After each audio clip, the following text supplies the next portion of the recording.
পাকিস্তানের সঙ্গে কি এই নাইম শেখ আরেকবার একটা সুযোগ পাবেন? শ্রীলঙ্কার সঙ্গে 29 বলে 32 রান করেছিলেন, যেখানে তার স্ট্রাইক রেট ছিল 110।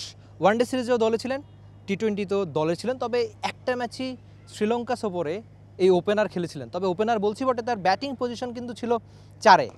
তো সেই ম্যাচে খুব বেশি রান করতে পারেননি, মানে বড় রান বলছি স্ট্রাইক রেটের বিবেচনা। একটা টি20 ম্যাচে তিনি কেমন করবেন সেটাই তো দেখার বিষয় ছিল। তো সেই ম্যাচে 4-এ নেমে খুব বেশি রান না করতে পারলেও এবার কি ওপেনার নাইম শেখের দেখা মিলবে পাকিস্তানের সঙ্গে মিরপুরের হোম অফ ক্রিকেটে? আপনি যদি ঘরোয়া ক্রিকেটের ন্যূনতম খোঁজখবর রেখে থাকেন তাহলে হয়তো জানেন সবশেষ ঢাকা প্রিমিয়ার ডিভিশন ক্রিকেট লিগে এই ওপেনার কি ভালো পারফরমেন্স করেছিলেন। এমনকি এনসিএল টি20-র কথা আপনি বলতে পারেন, যেটা সিলেটে হয়েছিল বিপিএলের আগে। বাংলাদেশ প্রিমিয়ার লিগ বিপিএলে এই নাইম শেখ সেঞ্চুরি বা 50-তে দারুণ সব রান করেছিলেন, এমনকি নিজের দল খুলনাকে একাধিক ম্যাচও জিতিয়েছেন। তার স্ট্রাইক রেট নিয়ে আমরা প্রায়শই সমালোচনা করি, কিন্তু সবশেষ ঢাকা প্রিমিয়ার ডিভিশন ক্রিকেট লিগে তার স্ট্রাইক রেট ছিল 123-এর মতো, আর বিপিএলে সেটা ছিল 145। তো নিজেকে অনেকখানি বদলে ফেলেছেন। আজকে এই মিরপুর হোম অফ ক্রিকেটে প্রায় দেড় ঘন্টার মতো তিনি ব্যাটিং প্র্যাকটিস করছেন বটে, এমন একটা দিনে যেখানে বাংলাদেশ ক্রিকেট দল আজকে রেস্টে রয়েছে।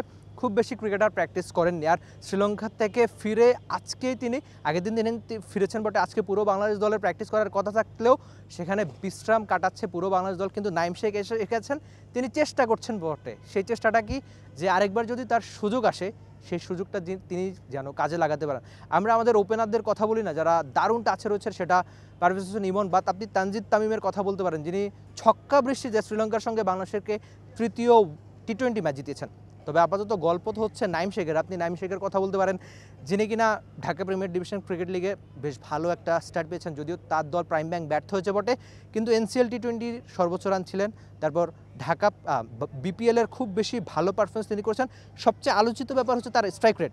যে চেষ্টাটা তিনি মাঠে ক্রিকেটে করছেন, যে পরিশ্রম তিনি প্র্যাকটিসে করছেন, সেটা মাঠে ক্রিকেটে দেখা যাচ্ছে বটে। তো নাইম শেখ কি আরেকটা সুযোগ পাবেন কিনা সেটাই হচ্ছে সবচেয়ে বড় প্রশ্ন। শ্রীলঙ্কাতে তাকে নিয়ে গিয়ে হয়েছিল, তিনি ওয়ানডে স্কোয়াডে ছিলেন, টি20তেও ছিলেন, কিন্তু সুযোগ মিলেনি তার। একটা ম্যাচ খেলেছেন, সেখানে প্রায় 110-এর স্ট্রাইক রেটে রান করেছেন, যেটা ঠিক তার নামের সঙ্গে বেমানান। তো মিরপুরের হোম অফ ক্রিকেটে তিনি সুযোগ পাবেন কিনা সেটাই বড় প্রশ্ন। আর মিরপুরের উইকেটে স্পিনটা ধরে সেটা আমরা সবাই জানি, স্পিনে যেহেতু তিনি দারুণ ক্রিকেটটা খেলেন, যদি আরেকবার সুযোগ মেলে তাহলে সুযোগ পাওয়ার পর এই নাইম শেখ কেমন খেলে সেটাও একটা প্রশ্ন বটে। নাইম শেখ কি সুযোগ পাবে? Rifat Emil, T Sports, Dhaka. For more updates, subscribe to our YouTube channel and click on the bell icon. Follow us on Facebook and Instagram. Download T Sports app to enjoy exciting games and highlights. Visit tsports.com.